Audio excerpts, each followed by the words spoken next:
So welcome for our crystals and essential oils, a beginner's guide class. And technically it's a class, it's a very basic one, but I am by no means an expert at all. So if you have insight or things to add, please feel free to jump into the conversation.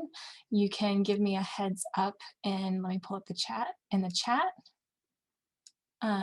I'll try to keep an eye on that. And you can always put questions and stuff down there too. Depending on what it is, I might wait until we get to a certain point to address it. But yeah, I'm really excited for today. So what's the big deal, right? They're just stones or rocks. My husband laughs at me because I buy rocks. But we're going to talk about what are they and how we can use them. And I'm so excited to be with you and to help you learn that there's much more to these stones and oils that complement and how they complement each other, and then how you can use them to expand your wellness arsenal, right? And then, of course, we have our seed to seal. And since we'll be talking about essential oils tonight, I want to point out that not all oils are created equal. And I just chose Young Living. It was pretty simple for me because I did 4 months. It wasn't that simple. It took me 4 months to decide on Young Living after doing tons of research. But all my research came looping back around to the pioneer of the industry, Gary Young, and Young Living. And so what I loved most about them was their transparency, and that I could go visit any farms that I wanted to, and I visited two, and their seed to seal guarantee. And so really what that means is that what their guarantee includes is that their plant material that is grown on corporately owned farms, and they're carefully vetted partner farms, and you can visit any of them. There's sustainable farming and sourcing practices providing the purest oil. They take great care and to preserve and protect natural resources. They hand weed fields and use zero use of pesticides. And a lot of times you hear sometimes that they use essential oils instead of pesticides to control weeds, but that's actually not true because they tried it. And what they're finding is when they used essential oils to control weeds, it actually changed the constituent of whatever plant they were growing. So it actually changed the properties of the oil. So they stopped doing that. So it's all done by hand and by machine a little bit if I can. So anyway, I thought that was a quick fact because I heard someone quote it and I was like, actually, they don't do that. Anyway, so the oils that our oils retain all their natural constituents and therapeutic properties because they barely control, they want it to be low pressure and low temperature distillation. And they use food grade distillers with state-of-the-art design and distillation methods. They do rigorous testing on each batch by internal labs and third-party facilities, and the oils that are carefully reviewed through every step of production in order to meet or exceed industry safety and purity standards, which means they go beyond organic. So the best part is that the oils do not meet these high standards. They are rejected and they will not be bottled at as a Young Living product. So you can sleep at night knowing that you're getting the absolute best. So just on a scale of 1 to 10, you can tell me in the comments or in the chat how much you care about the safety of the products, or when did that like aha moment happen where you started worrying about that kind of stuff? Because I know I went many, many years without thinking much of it at all because I just assumed whatever you could get off the shelf was safe. So it was really eye-opening when I learned otherwise. So let's get into the history. So for centuries, civilizations have valued crystals for their beauty as well as the special vibrational energy within each stone. And while there's no scientific data to support the use of crystals for healing, ancient cultures used them to facilitate healing for the body, mind, and spirit. Societies throughout history, including ancient Mesopotamia, I'm not sure if I'm saying that right, Egypt, China, and Greece used crystals for their healing properties. This practice continued through the ages, although it lessened during the Renaissance period, when people believed that the healing properties of the crystals came from either good or bad angels. So the use of crystals for healing reemerged in the 1980s and continues to gain popularity as an energetic healing modality. In a modern age of science, however, it may be difficult to understand how a stone can bring about any type of healing. And the answer can be found in the vibrational energies found within the crystals and how they affect the energy fields all around them, including the human energy field. So pretty cool, right? And I don't know how aware you guys are of your energy field. I've actually been doing a lot of studying of it recently, but you can actually measure it. Like you're positive, you have a positive charge at the head or above the head and a negative charge at the feet. And your heart has its own electromagnetic, all your organs have an electromagnetic field. Your heart is the strongest, and then your brain. And scientists have actually learned that it resonates with the vibrations of the earth. And that's a whole other different topic, but I just learned that this past weekend at a summit that I was at or attending virtually. And I just thought that was amazing. So it all really comes down to these vibrational energies and how adding a stone or something with frequency, including an oil, oils have frequency as well, right? That's how they work in our body, actually. Um, how they impact our own field or influence our field. So let me know in chat if you have any crystals, and if so, what type or what your favorite is. And if you're not quite on the bandwagon yet, like is there something that's holding you back? So you can let me know in chat. Yes, I'm a 10 too, Susan. Susan said that she's a 10 on that scale of 1 to 10 of how important what's in your products are, how they're created. All right. Oops, so yeah, so let's talk about the frequency a bit. So have you ever experienced a time when you did not vibe well with someone, or you've gotten a bad feeling about someone? So when this happens, you're sensing energy and recognizing that someone else's energetic vibration isn't compatible with your own. You don't have to be an energy expert to experience this. It all happens all the time to all of us, right? So why? Because every cell in your body has a vibration of life, whether you're aware of it or not. Our vibrational energy is constantly changing based on our moods, behaviors, and even our surroundings. So this is why when you hang out with angry people, they bring you down, and happy people lift you up. So anger has a vibrational energy of 150 hertz, whereas joy has a vibrational energy of 540 hertz. Pretty crazy, right? So if science is your jam, you can Google the quantum physics of it all. And if you don't have time for that, know that at the most basic level, all matter is made up of vibrating strings of electricity that can be measured as a frequency. And when your cells are not healthy, they slow down and have a lower frequency. If you're dead, it's 0. And when your cells are healthy, they have a higher frequency. Crystals vibrate at different frequencies depending on their matter, the size, the thickness, and color, the light frequency. And essential oils also vibrate at different frequencies. We can take advantage of the vibrations from essential oils and crystals to bring our own frequencies up or down and rebalance our body. So let's dive in and see how you can use crystals and oils for your own benefit. And actually, did you know that crystals have the highest vibrational energy of any living matter on the planet? Or that's been measured, I guess, on the planet. I found that really pretty interesting too. So yeah, right. So isn't this fascinating? If you've experienced someone or something bringing you down or lifting you up, let me know if you've figured that before. Or like if you walk in the room and it feels really tense, like you can feel the tension in the room, same kind of thing. That's the same kind of experience. All right, so how to use crystals. So it's gonna get a little woo-woo sounding here, but just go with it, trust me. So it's important to activate, charge, cleanse, and ground your crystals to receive the most benefits that they can offer. So when you can cleanse, your crystals will collect. So when cleansing, you want to do it periodically because a crystal sitting out, it's going to collect energy over time from its environment, whether that's yourself or just a room or an area from its surroundings. So it's important to cleanse them and to put them back in their neutral state so they can live their own little happy life like they should, right? So I'm going to give you a few different methods, and you can choose any of these options below, or what I'm going to show you, to cleanse your crystals. You can cleanse them at the minimum, like once a month, like every full moon is what a lot of people do, or more often if you use them in your hands or pockets daily. Like, so if you meditate with a crystal daily, which is something that I do a lot, or if you wear them in your pockets, I actually have a crystal in my bra that I won't dig out at the moment. If you wear them on your body, you want to be cleansing them more often. And what I do is usually I will take them out and I will put them on a cleansing stone that we'll talk about in a minute at night so they can cleanse and recharge overnight. And then they're great use for me to use the next day. So you can actually use water to cleanse your stones or crystals. So if it's raining or you're near a natural water source, this is perfect. So you can let your crystals be rinsed with the water. Now, the only thing is if you're going to do a natural source, which is like probably the most ideal, you just might want to be aware to put them in something that they're not going to get lost, right? So like a little mesh bag or something like that. So if you're not near a natural source, you can add a small pumpful of pink salt or Epsom salt to a bowl of water and then let your crystals soak in the water for a few hours.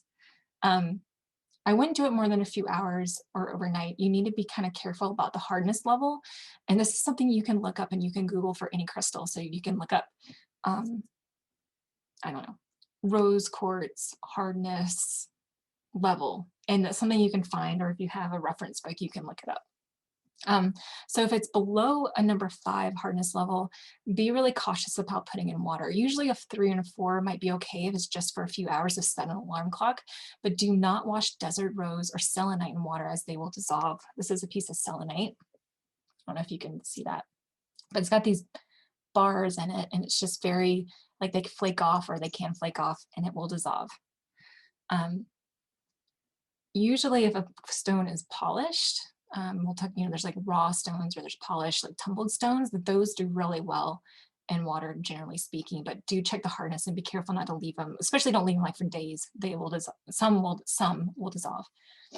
So you can actually use other stones to cleanse, and you can place all your crystals on it or next to it, like in selenite as an example, to cleanse them. So I actually have, like I just showed you that bar of selenite, but I actually have, I don't know how well this is showing in the camera, but I actually have like this little um, plate, I guess, that I keep them on. This is like actually a chakra stone set, and they all kind of happily live here.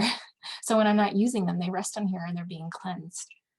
Um, so that's a way to do it. That's like probably the easiest way. Selenite is fantastic for that. So it's actually, and you can use selenite on yourself for the same purpose for cleansing. It's a fantastic crystal. So you can also use essential oils to cleanse. So you can diffuse Palo Santo or sage around your crystals to help cleanse them, or you can spray them with essential oils to cleanse and feed them.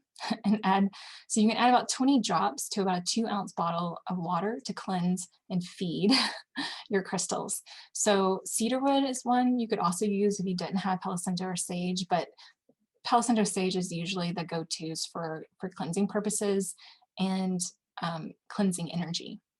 So I actually have like a little spray where I put like 10 drops of each.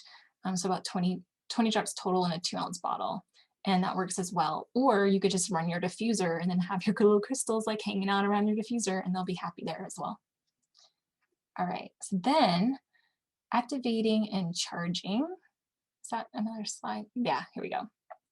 So once cleansed, we have someone join us? Oh, no. So once cleansed, it really helps if you activate and charge your crystals. So to get the most out of their energies, you want them to be doing the best they can, right?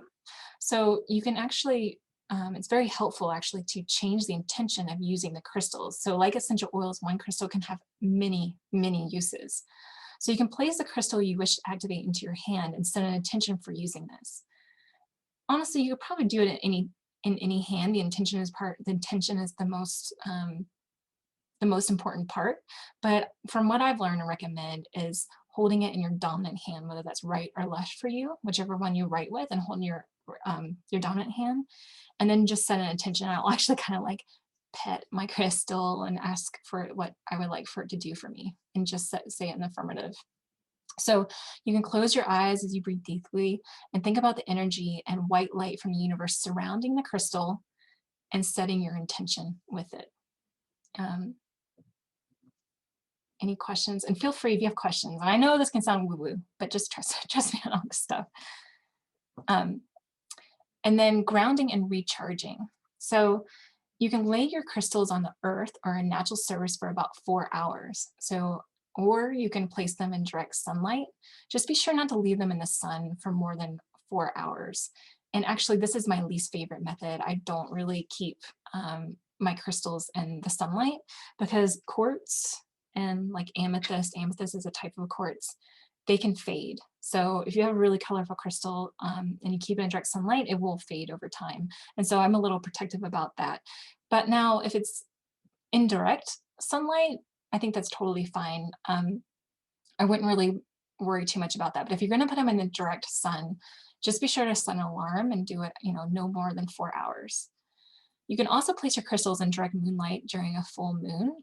And you can either do this outside or you can put them along a windowsill, is really what I do. My husband laughs at me every single time. The last time I had a whole, like, my collection has grown over the past year, and he just took a video of the whole, like, we have this big windowsill, and he just, he's like, this is my crazy wife with all her crystal friends. Yeah, anyway. So, but you can put them out in a full moon, and it doesn't have to necessarily be a full moon. So, around a full moon, you have like 3 or 4 days on either side where it's pretty high intensity. You just might want to put them out for like 2 nights. If it's not a full moon but it's close or it's near, you just might want them put them out for multiple nights. Just make sure they're not in direct sun all day long, right? So you want to remove them, put them back. But those are some ways then you can do that. Now, for putting them in the earth, you can put them in your garden, you can put them in your flower beds, or you can place them in, like, on the soil of your indoor plants. If you want, that works as well. All right. So how to use. To use your crystals, simply carry them with you. You can place them beside you, lay them around your home, in your car, make little baggies of velvet or organza pouches to keep in your purse, pocket, backpack, bra, put in your pillowcase, next to the bed, really anywhere. So who knew you're getting another pet or child to care for when getting your crystals, right? I didn't understand this for the longest time. I've had a rock collection since I was a kid, like, I don't know, second, third grade, I think. Um, Actually, I was just talking to my aunt today, and she gave me this crystal, this quartz. I don't know if you can see in this light. But she gave me this big, huge chunk of quartz when I was like 10 years old. And she dug it out of the earth in Colorado when she was here visiting, right? And I live in Colorado. But she gave it to me when I was 10. And now I live in Colorado, and it's made it all the way back to its home state. But I didn't know that. I didn't know about any of this about crystals for the longest time. I honestly just thought they were cool because of how beautiful they are when they come out of the earth, and just think the earth created these crystals just as they are. I have some cool ones to share with you that, like, it comes out of the earth like that. I just love it. Oh my gosh, hi Sarah, I didn't see that you joined us. Welcome. I get my crystals from a number of places, and I'll actually talk to you about that in a bit. And if I don't, I can just message me and I'll send you. I have some Etsy shops that I've learned to trust. You do have to be careful where you get your crystals. The ideal place to get crystals is to honestly go to your local shop so that you can see them and hold them in your hand yourself. Because actually you can feel, I can, and I couldn't for a long, long, long, long time.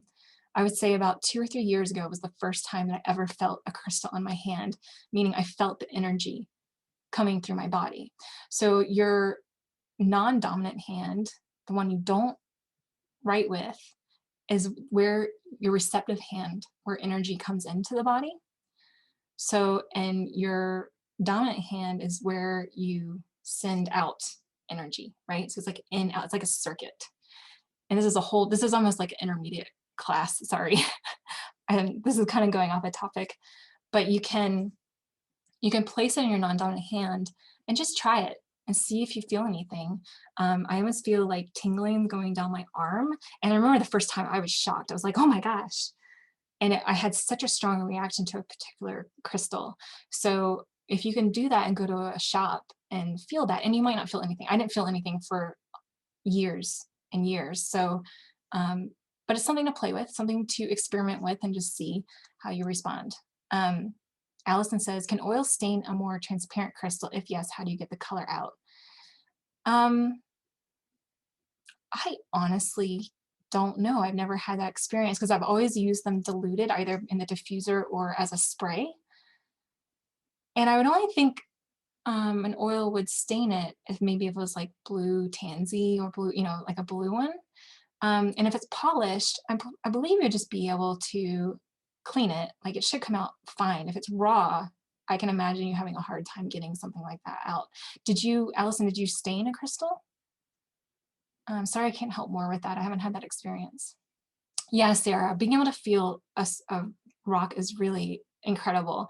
And so what I recommend you doing is you want to cleanse and charge and activate your crystal, because before then, like, it can, if it's clogged up with energy, especially in a shop, so you might not be able to feel the energy from a crystal in a shop because, or it might not be the energy, like a pure energy, I guess I should say, because how many people touched that crystal before you did? So how much energy has it already absorbed, right? So just keep that in mind. But just try it. You can hold it in your non-dominant hand and just close your eyes and breathe in a few times and just see. Just be open to see if you can find, if you feel anything. So no. Oh, I see. I don't think that's the diffuser puck. I don't think is a crystal.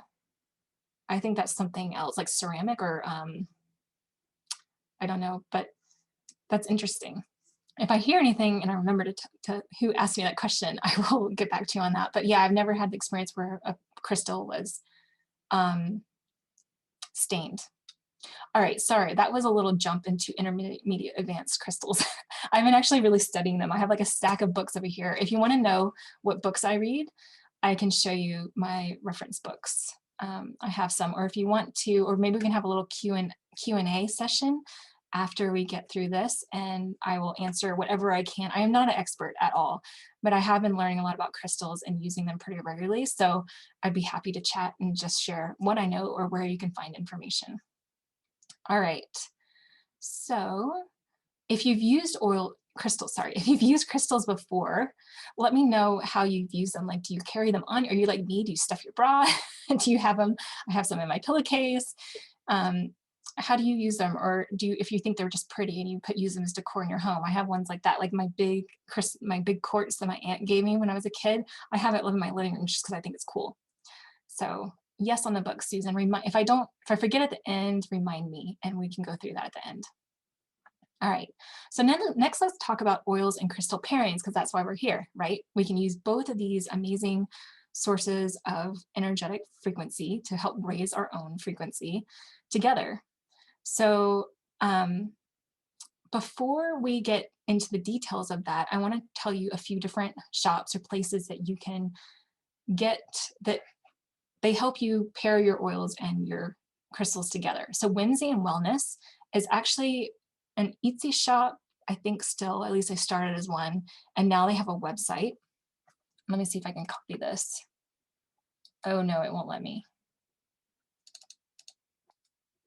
Oh, it won't let me, sorry. I thought it was linked. Oh wait, no, it won't let me for some reason. Sorry, I'm not able to put it in here. Oh wait, here we go. Sorry, one second. See if this works. So here's a link to Whimsy and Wellness. I'm putting it in the chat. Oh, Susan, decor, your pendulum, very cool. Awesome. So that's a link to Whimsy and Wellness. I believe it still works. If not, you can just look up Whimsy and Wellness on Etsy or Google it, and they have a website. So they offer a large selection of crystals for roll-on bottles. And I love their stuff. So some crystals are available to place inside the bottle and others are available as the actual ball. So this isn't from Whimsy and Wellness, this is actually from Young Living, but you can see there's crystals in there. So they have things like this, like roller bottles like this. Whereas the Young Living one just has a stainless steel, but the ones that they sell, you can actually get, so this ball is a crystal ball. So they make all different kinds for all different kinds of purposes, depending on what your goals are. And they have some really cute kits that you can get. Oh, sorry. Yay, I got some oil. So whether you add crystals to in your roll-on bottle or you use the roller ball, either way, your essential oils are in contact with the crystals before it's applied to your skin, which provides that extra oomph.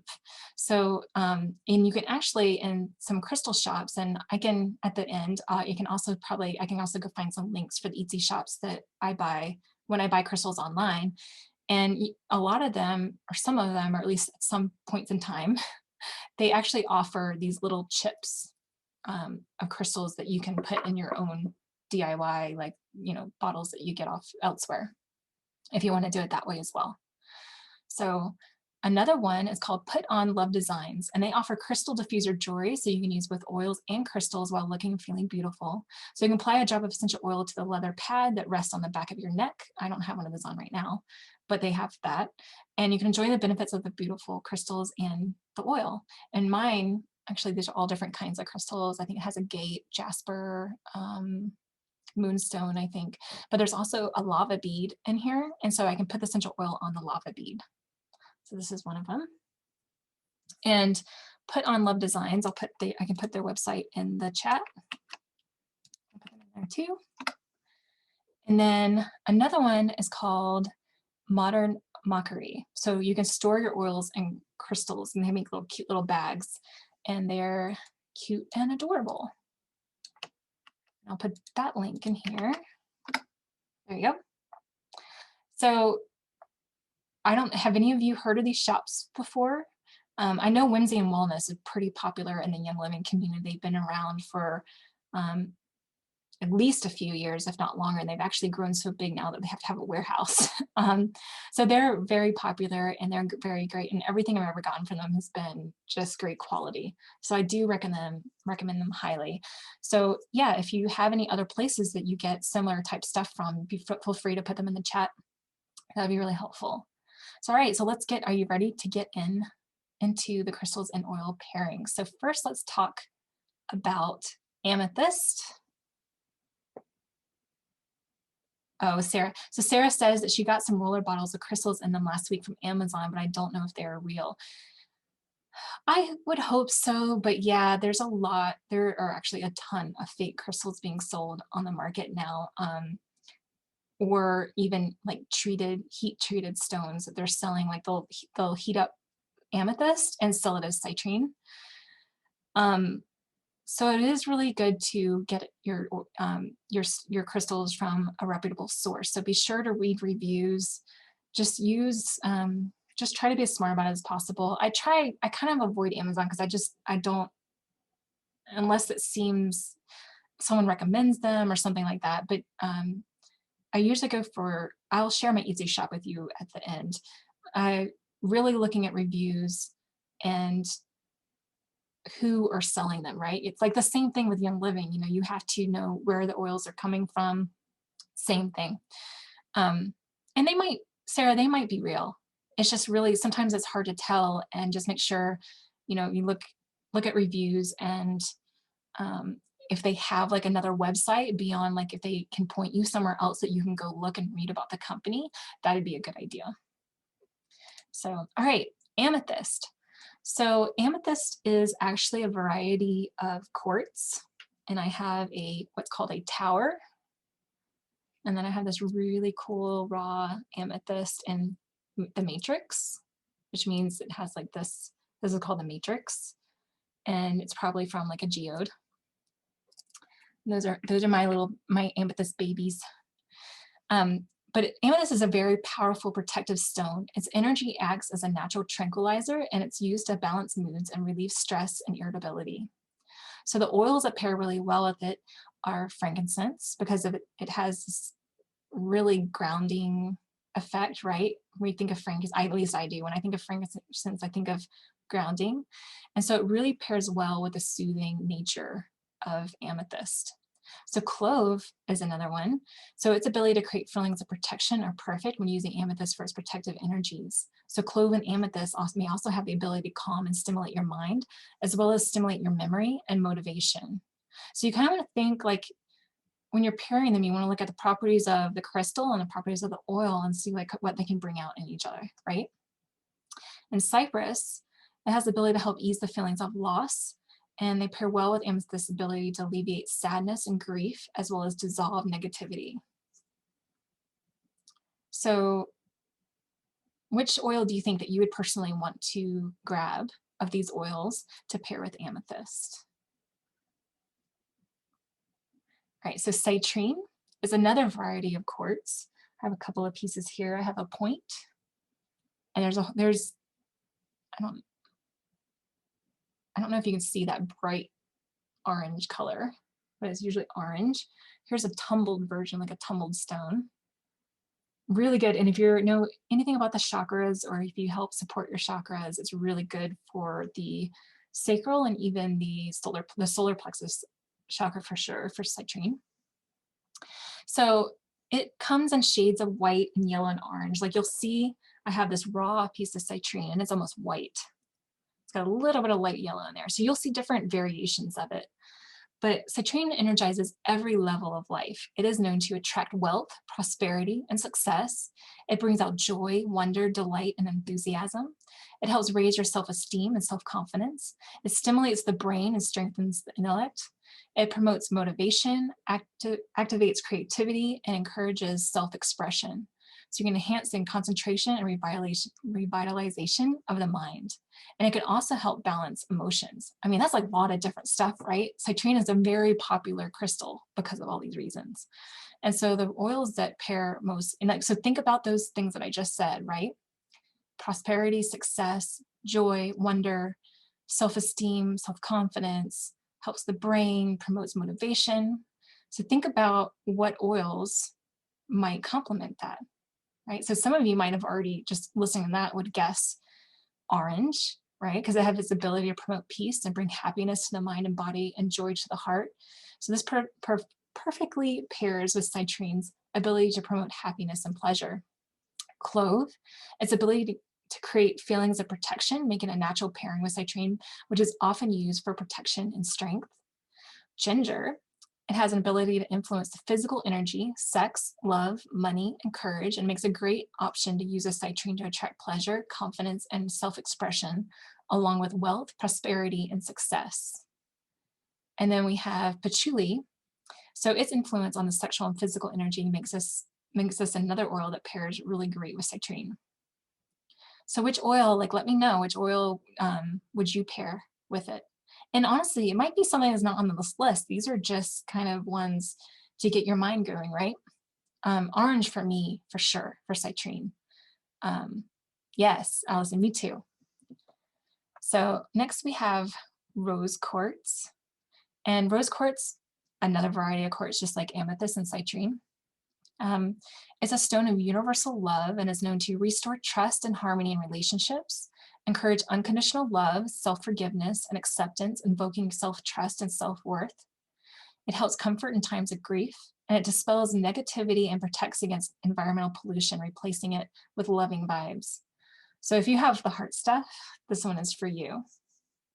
So oils that pair, again, these are ones that like, I don't know about you, but like jasmine, yingling, lavender, rose, bergamot, all of those to me fit that description, right? Other blends would be like joy, because that one's floral and kind of romantic. That would be one for me as well. So Yingling has the ability to bring back feelings of self-love, confidence, and joy, along with its ability to influence sexual energy and enhance relationships. So this makes it a natural fit for rose quartz. Lavender is an aromatic influence of health, love, and peace pair perfectly with rose quartz. Jasmine, its ability to promote powerful and inspirational relationships makes it a perfect pair. Rose, with its ability to create a sense of well-being and a fragrance that is almost intoxicating and aphrodisiac-like, rose essential oil makes a great pairing for rose quartz, which is known to deepen partners' love and romance. Bergamot is used for opening up the heart chakra, and radiating love and energy makes it an obvious choice to pair with rose quartz. So joy for me, honestly, has Yingling, I think rose in it, if I'm remembering correctly. So that is one for me that I'm just thinking, why isn't rose on this list? So that's the one that I'm personally adding. But for sure, lavender, yangling, those would be great. Like which ones would you use, do you think?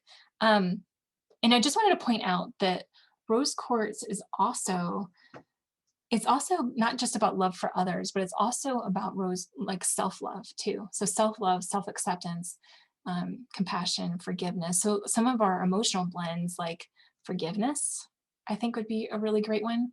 Harmony, I think would be a good one potentially to pair. So I could probably list like 10 oils, but these are the ones that probably correlate the most, I guess. All right, tiger's eye. So tiger's eye is a variety of chalcedony. So it's dark in nature with shades of brown. And actually I have my little, this is called golden tiger's eye. So it's known as the shapeshifter. This is a stone of courage, motivation, and protection, and it will help you be successful at everything you do. It's known for bringing good luck to the wearer, promoting mental clarity, assisting one to resolve problems, helping to eliminate fear and anxiety, balancing yin and yang, energizing the emotional body, stabilizing mood swings, promoting willpower, purpose, and courage, and releasing tension. So the oils that pair well with tiger's eye is fennel. It has an ability to influence increased longevity and courage and make it a natural complement to the energies of tiger's eye. Ginger, its ability to influence money and courage and pairs well with tiger's eye's ability to bring good luck and inspire courage. Bergamot, it can help relieve occasional tension, and it makes this a great option when using tiger's eye for eliminating fear and occasional anxiety. So orange, its ability to stimulate the energy and joy is just another great one. And if you work with chakras, this is really great for the solar plexus as well. So next, we'll talk about blue lace agate. So it's like this little thing over here. You can see it. And it's banded. And let me know, like if you pair any of these, or if you can think of any others that you would pair any of these that we've talked about. So blue lace agate, it's beautiful. I really love it. I have this is I don't know if it's going to show, but it's mine. It looks a lot like the one that's pictured here. Is banded with blue and light blue and white. So it's a banded agate variety of oh my gosh, chalcedony, and a mineral of the quartz family. So it's light blue striped with brighter blues, whites, and even brown threads of color. So the blue lace agate variety is a very cooling and calming stone, giving us a sense of peace and tranquility. And it's a powerful throat healer. It assists, like, literally, if you have a sore throat, you can put it on your sore throat. Just gonna say that. I know that sounds woo-woo, but it's really known, it's known for that. So is blue kyanite, I think, if I remember correctly. But it assists with your verbal expression of thoughts and feelings. This is all having to do, it's not, I'm not saying it, but if you're into the chakras, this really helps your throat chakra. So it assists with the verbal expression of thoughts and feelings, so you're able to speak your truth. And blue lace agate is a great nurturing and supportive stone, neutralizing anger and melting away any fear and anxiety. So the oils that pair really well with blue lace agate, again, these aren't like a huge surprise if you use these oils, but Northern Lights black spruce, its ability to help release emotional blocks and bring feelings of balance and grounding makes this a perfect oil to pair with blue lace agate.